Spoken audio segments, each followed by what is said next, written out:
বাংলাদেশ ও ভারতের মধ্যে এক দীর্ঘমেয়াদী অমীমাংসিত বিষয় তিস্তা নদীর পানি বণ্টন চুক্তি। এ নিয়ে দুদেশের মধ্যে চুক্তির কথা হচ্ছে বিগত কয়েক বছর ধরে, কিন্তু আশ্বাসেই ঝুলে আছে তিস্তা ইস্যু। সম্প্রতি ভারতের বার্তা সংস্থা পিটিআইকে অন্তর্বর্তী সরকারের প্রধান উপদেষ্টা ডক্টর মোহাম্মদ ইউনূসের দেয়া সাক্ষাৎকারে উঠে আসে তিস্তা নদীর পানি বণ্টন চুক্তি ইস্যু। শুক্রবার ওই সাক্ষাৎকারটি প্রচার করা হয়। পিটিআইকে ডক্টর ইউনূস বলেন, দীর্ঘদিন ধরে অমীমাংসিত তিস্তা নদীর পানি বণ্টন চুক্তির বিষয়ে মতপার্থক্য দূর করার উপায় নিয়ে ভারতের সঙ্গে আলোচনা করবে অন্তর্বর্তী সরকার। বিষয়টি দীর্ঘদিন ধরে ঝুলে থাকায় কোনো দেশেরই লাভ হচ্ছে না। আন্তর্জাতিক আইন অনুযায়ী তিস্তার পানি বণ্টন সমস্যার সমাধান হতে হবে বলেও মত তার।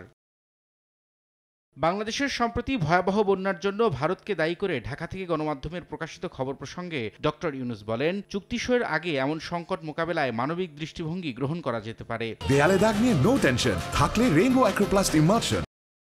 Rainbow Paints, the colour of জয়।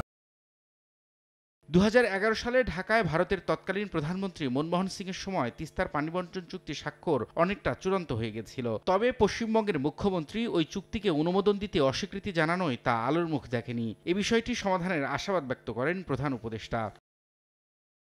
পিটিআইকে দেয়া সাক্ষাৎকারে দক্ষিণ এশীয় আঞ্চলিক সহযোগিতা সংস্থা সার্ক নিয়েও কথা বলেন ডক্টর ইউনূস। সংস্থাটি চেতনার পুনর্জীবনের মাধ্যমে আঞ্চলিক অনেক সমস্যার সমাধান করতে পারে বলেও মন্তব্য তার। রবিউল ইসলাম আওলাদ, সময় সংবাদ।